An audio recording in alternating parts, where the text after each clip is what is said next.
I'm Joost Diepenmaat. I'm one of the co-founders of Moneybird, and I would like to tell you more about how to build a document scanner. And to be clear, a scanner to take pictures with your camera. Before I go into that, I would like to go in to give a brief history on who we are and what we do. These are post envelopes, and in the Netherlands, roughly 2 to 3% of the envelopes contains an invoice. Years ago, it was very common to use an envelope, but nowadays we are sending invoices digital and by email or by PDF. But you can also use your pigeon if you want. You don't believe it, right? But look it up. Sending an invoice by pigeon is possible. But at the end, all those invoices have to be processed. And processing an invoice seems to be hard. Do you have any idea how much time there's in between the moment the invoice is sent and it's processed? Roughly 2 weeks. Let's have a look. We did a database query aggregated, and I'm pretty sure that we are kind of the software that has the best results. There's a lot of accounting software where people put the invoice in shoe boxes and bring it to the accountant, and for us, the end users is doing it themselves. So it usually should be quicker than the other way around. So roughly 35% is booked in directly, processed directly. And then there's a long tail of things that takes a long time. Sorry, this is in English, but dagen is days. In Dutch. But still, there's over 10% of the invoices that takes more than 60 days to process. And there's a big reason for it, because it's a lot of effort and takes a lot of time to do. And that's one of the reasons that you want a document scanner. To be sure, to give you an example, in the Moneybird iPhone app, you can select Scan Document, and you get onto your screen where you see the invoice, and there's a blue overlay here that says you are taking a good picture. Why do you want a document scanner? The reasons are, it's easier to read if you take good pictures. There's a better OCR recognition possible if you have good pictures. If it's all perspective and folded things, it's not working that well. At the end, you got better bookkeeping, and that's what everyone makes happy. And so can you process your invoices faster because you have better understanding what's on your invoice, and our engine is working much better. Invoices come into Moneybird in several different ways. In the best possible situations, it's simpler invoicing. I don't know anyone who heard about simple invoicing, maybe Casper, but it's basically the best possible situation. You send an invoice from your bookkeeping software straight to the other bookkeeping software.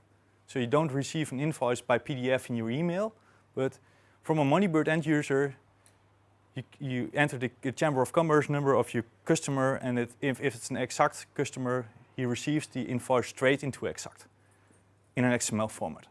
So there's not any handling at all, and that's what we want, and we should go for that. But it's not the actual situation, what's going on. It's just 1 or 2% of the invoices.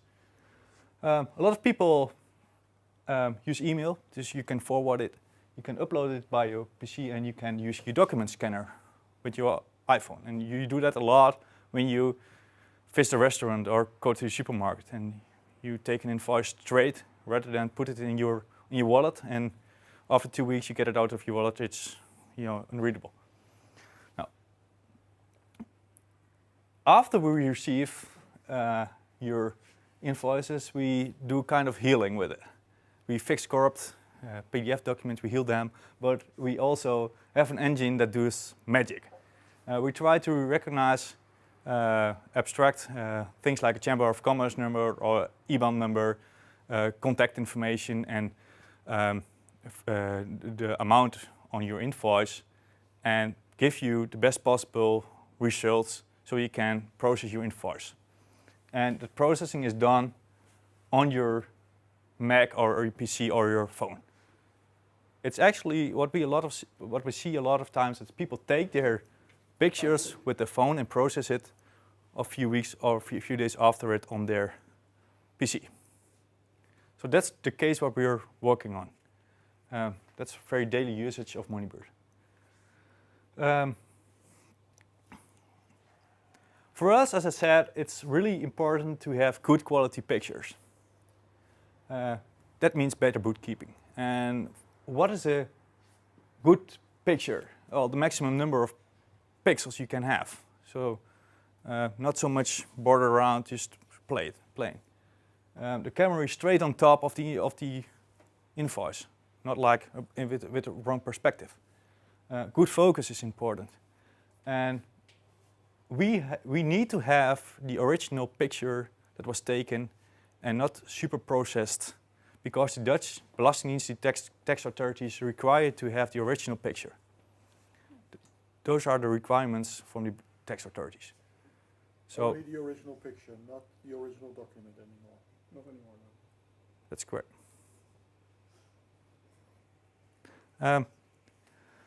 For us, it's also important when we explore a document scanner that we have a lot of legacy. We're not only building a document scanner, but those are pictures for years ago. I uploaded it today, but this is a very common use case where people actually took a picture years ago and want to make it easier to read. But also the situation that you run a company, that one of your employees sends an invoice via WhatsApp, and I took a picture and he doesn't have a document scanner. Then you also want to give the good perspective. And that's the whole thing that we want to do. We wanted a solution to get those invoices good on your screen and being able to put them through the OCR and Magic Engine and process them easily. So there were some solutions. And I would like to give an overview of what's in the market. This one was released, I think, roughly half a year ago. iOS has a new vision library which allows you to, this is what they detect border. You can use it in Notes. Anyone used it? No? Yeah. So you can basically, now in the Notes app on your iOS device, you can use the document scanner, which is working quite well. But it's only iOS 11. We still have some iOS 10 users, and it's only available in iOS. But it's pretty good. If you have an iOS only app, I would say not too bad to use. You will be up and running in a few days. There are some SDKs on the market. ScanBot is one of the most popular one to use. They also have an app, but their SDKs are quite expensive. I think it was roughly 15,000 euro per year or 10,000 euro per year per device, or for iOS and Android, and also there's limitation on the number of scans you can do. So it's really pricey, but it really works well. And it does much more than we needed. You can also do OCR recognitions and translations and all kind of different stuff. Things that we didn't need, but it's very complete. If you are in a hurry and you don't need server-side processing, well, give it a go.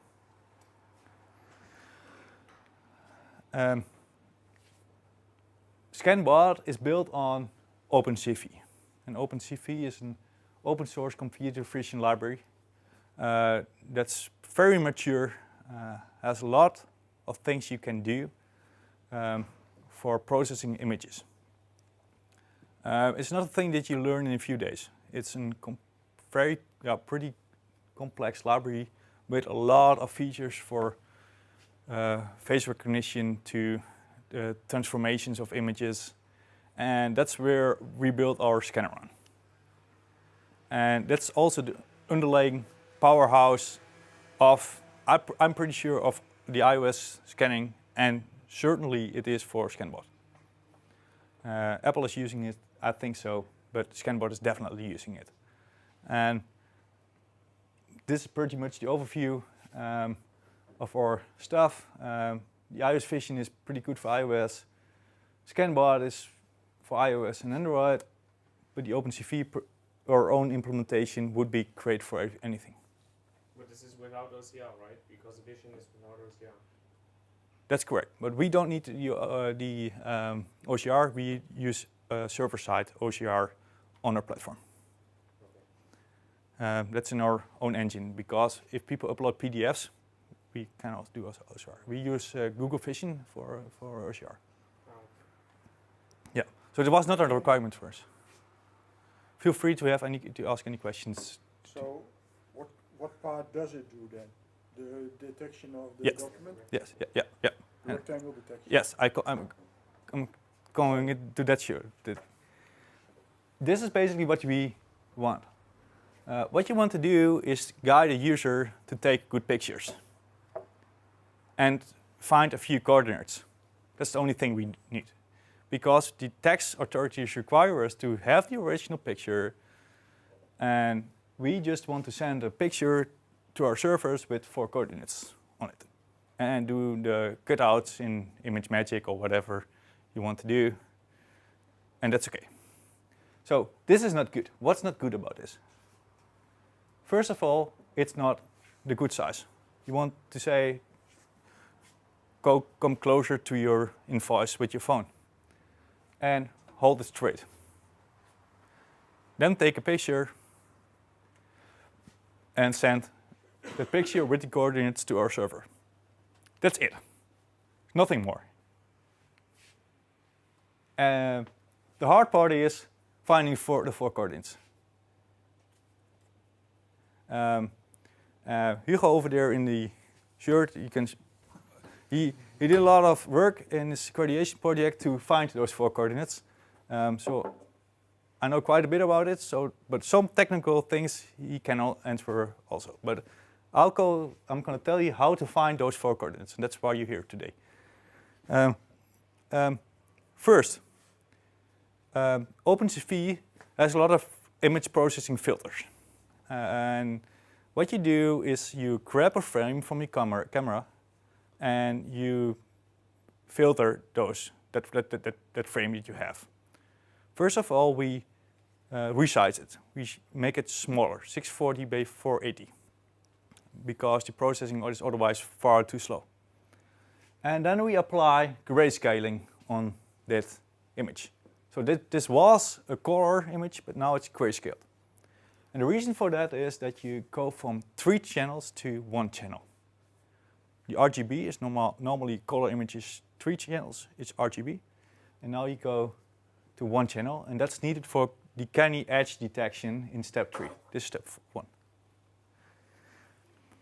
Grayscaling is pretty obvious, right? Yep. Everyone made a picture in Photoshop and made it gray, so not so hard, though.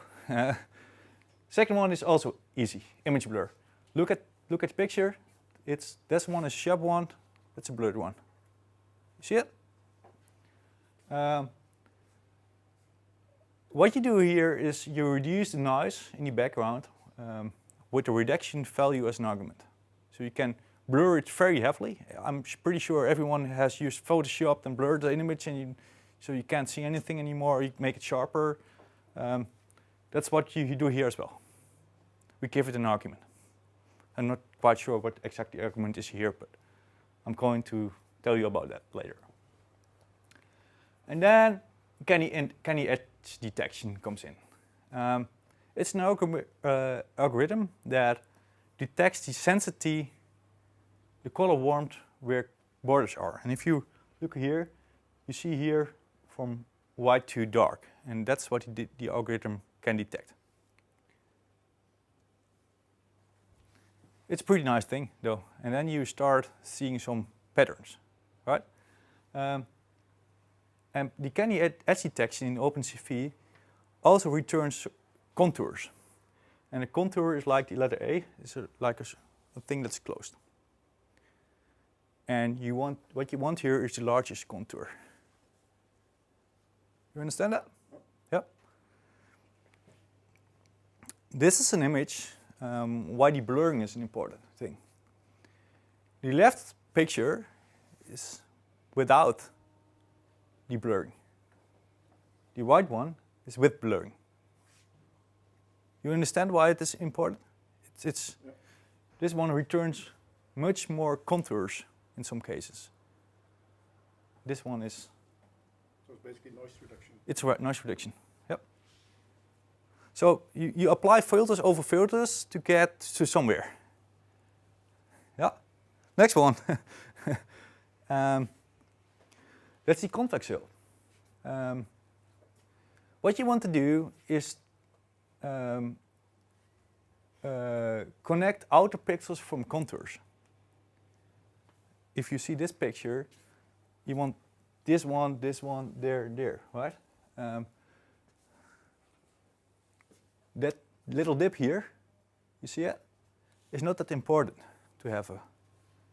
What you want is the corners. And that's the convex hull algorithm here. And you also have there, what you see here, is that you have tolerance here. If you have a small angle tolerance, you take you take an edge or not, and you can feed that argument to OpenCV. And you see a bigger allowance tolerance here, so he's taking that cut out. You have to play with it. So that's the whole game we play.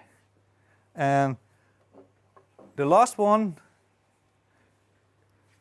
I don't know how to pronounce it. Approx PolyDP is a thing that detects the corners in a contour. And all those OpenCV transformations on top of each other makes that you find the corners, the contours of a document. This one is using the Raymond-Douglas Pucker algorithm. It's very good to read about it on a nice sunny afternoon. It's really nice stuff. But basically this is Africa, but if you abstract it and find the corner, want to understand the corners are from Africa, then you find it with that algorithm. So it's giving back these coordinates here, that one and that one. And those coordinates are the coordinates that we need. And everything on top gives you this. Ta-da! Right? Yep. But that's quite hard. It was the easier part. The thing is, finding the magic parameters.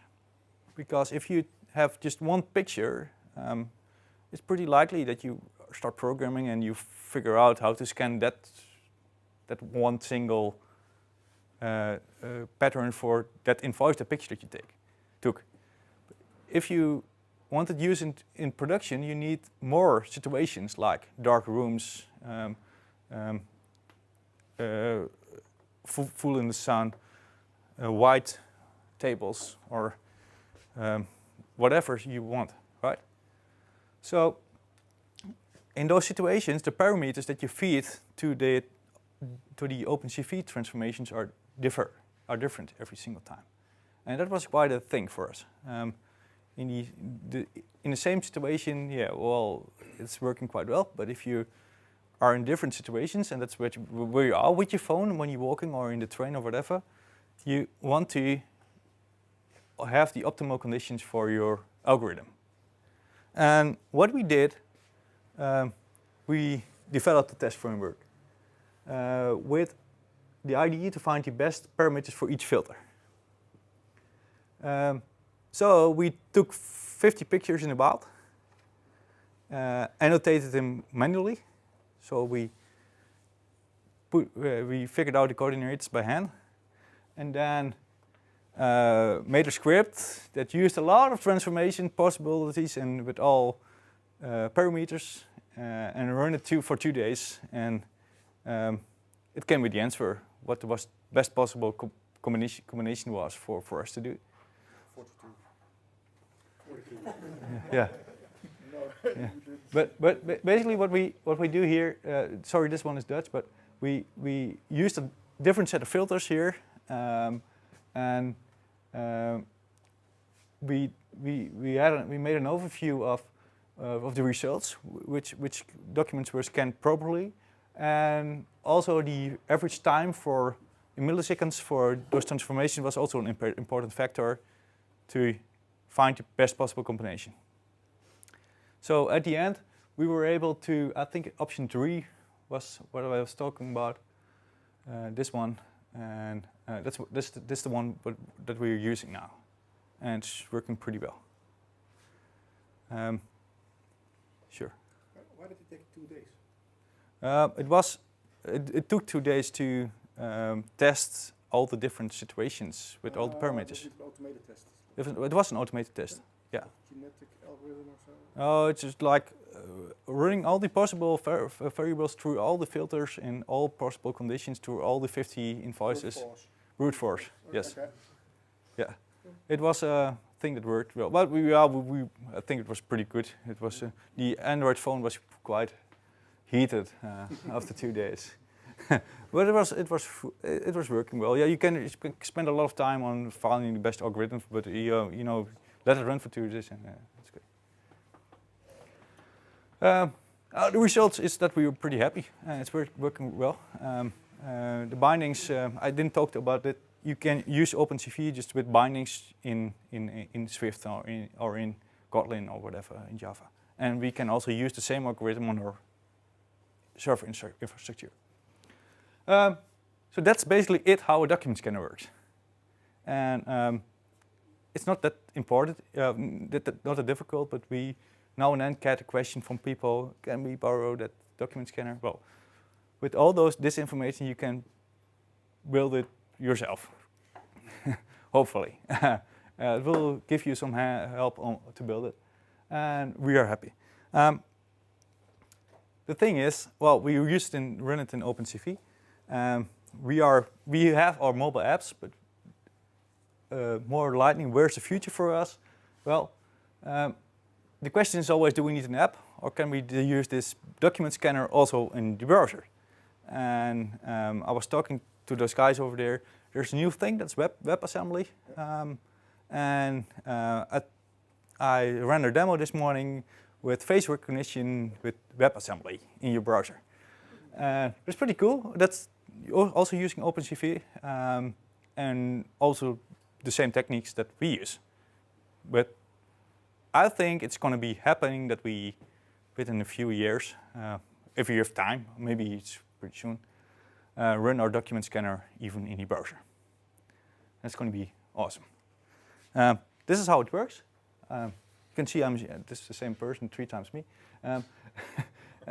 The right side is JavaScript, ASM, and that's WebAssembly. And WebAssembly is basically a binary package that you download into your browser and that runs straight in your browser. It's like an executable. You can write it in Kotlin if you want.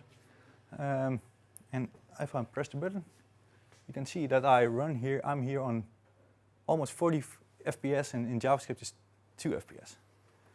So this pretty smooth face detection. And the technique over here, the heaviness of this is pretty on the same sweet spot as, I believe, as the document scanner is. So that's a thing I would to finish with. So that's, I think, a piece of technology that we have to take in mind. I know there's a lot of native developers here, but the WebAssembly is something I really expect things from. But the WebAssembly is a native package, so someone has built it. Yes, it is. It's basically JavaScript as an assembly language. JavaScript as an assembly language. So the very low level is JavaScript, and WebAssembly can, by browser, take that intermediate format of JavaScript and compile it natively, if the browser supports it. But it's basically compiling to JavaScript as .NET common language one Yeah. time, but then it's Java simplified. Yep. JavaScript, sorry. But it's really awesome, I would say. It brings a lot of power to your phone. And yeah, maybe one day we can build a document scanner for your browser. So it would be really awesome. If you want to give it a try, let me know. So that's it. Any questions? Sure. Did you use core image for the filters? Or did you just hard code it in 4 next loops? Yes. Core image will basically give you Yeah, but that's 100 times improvement for that. Funny thing, you showed the thing with another CocoaHead. I was working on other image recognition. Yeah. And you also had it coded it with 4 next loops, and you used the accelerate framework, Okay. which was 10 times as fast, and core image is 10 times as Okay. fast as the accelerate framework. Yeah. But there's a lot of things going on. We just only grab one at the 15 frames and give that to the OpenCV algorithm. So everything is done there. Everything is there. Everything is in C. There's not so much in Swift there. So we have one package there, and we can use that in our Android and use it on the server side. So there's not so much going on in iOS over there. Sure. Did you examine the product Evernote scannable? Yes. What's the difference with your scanner? I think they're using ScanBot SDK in the background. Because it does all the items you describe as your requirements. Yeah, but we want it in our own app. So I hope don't have to build a scanner like this. If you want it for yourself, but we want it native in our own app. Yeah. But that's the I think ScanBot is of Evernote is using the ScanBot SDK. Yeah. Any more questions? Jeroen, Yeah. take the stage. First a small break.